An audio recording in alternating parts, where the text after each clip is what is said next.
And welcome back to Atreyu News. Look what happened when a refugee tried to cut in front of a Swedish woman in line. You know, Sweden, the failed project for the genocide of the white people that live there. I'm pretty sure, from what I could tell, Sweden has absorbed more migrants per capita than any other country in the history of the world, and it's been a complete catastrophe. And instead of marching in the street to end this, the Swedish people seem to keep embracing it. It's the craziest thing. Let's take a watch. Nej.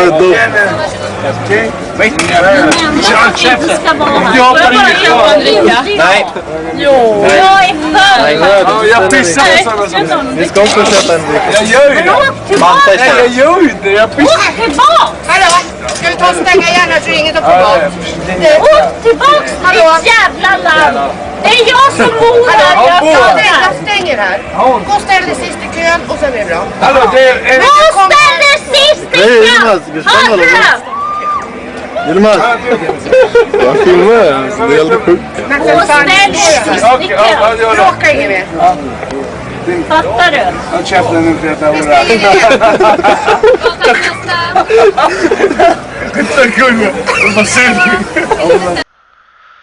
Yet the Swedish officials deny that anything like this happens. As far as they're concerned, Islamists could blow Sweden up, and whatever's left of the Swedish government would blame its own population for it.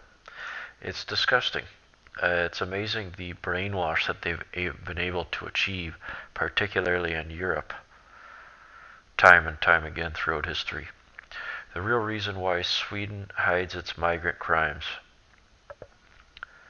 Sunday Express reported journalist Ami Harwatz told Fox News people high up in the Swedish government are purposely covering up the perpetrators of rape crimes to protect vulnerable migrants, when in actuality the current population who lives there, the current Swedes, are actually the vulnerable people.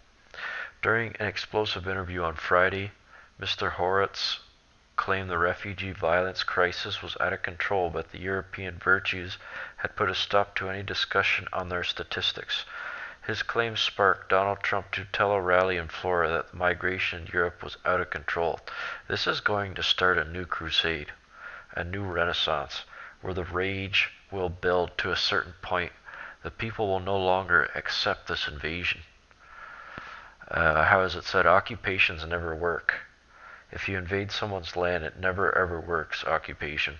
Eventually, it might take 10 years, it might take 100, but every occupation fails at some point.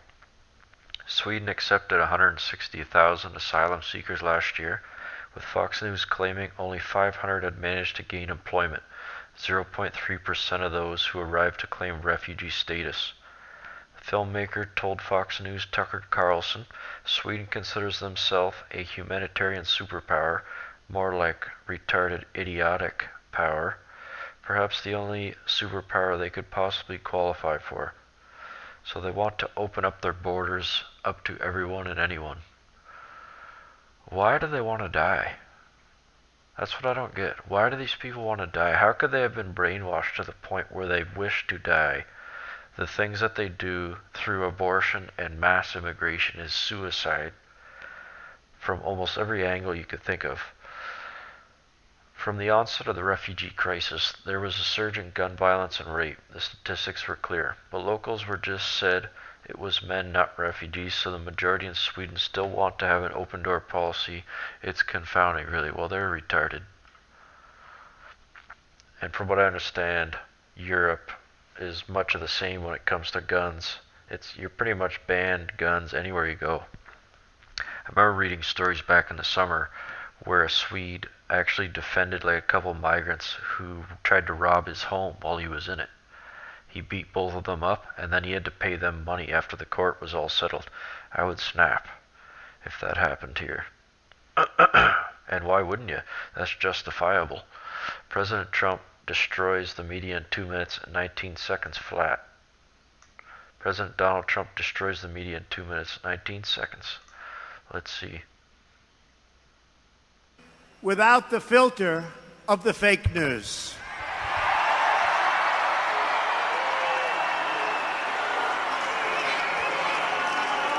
The dishonest media, which has published one false story after another, with no sources, even though they pretend they have them, they make them up in many cases. They just don't want to report the truth, and they've been calling us wrong now for 2 years. They don't get it, but they're starting to get it. I can tell you that. They've become a big part of the problem. They are part of the corrupt system. Thomas Jefferson, Andrew Jackson, and Abraham Lincoln, and many of our greatest presidents fought with the media and called them out, oftentimes on their lies.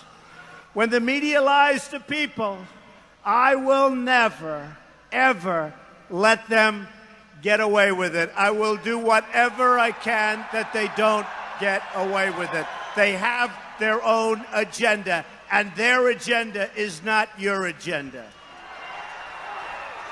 In fact, Thomas Jefferson said, "Nothing can be believed which is seen in a newspaper. Truth itself," he said, "becomes suspicious by being put into that polluted vehicle." That was June 14th, my birthday, 1807. That's awesome. On his birthday.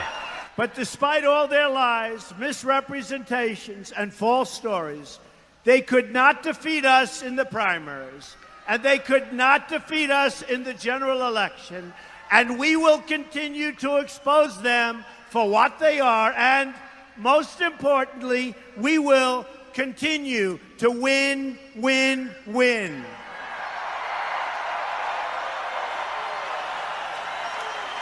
We are not going to let the fake news tell us what to do, how to live, or what to believe. Wow, how awesome is that? I never anticipated a billionaire coming out from left field to become the man he was today. Like, even Trump himself, like, what a story, what a comeback story. It truly is amazing. But the things that he's said and the things that he's done, like, I wouldn't be surprised if he went down as something very special for all time when this is all said and done.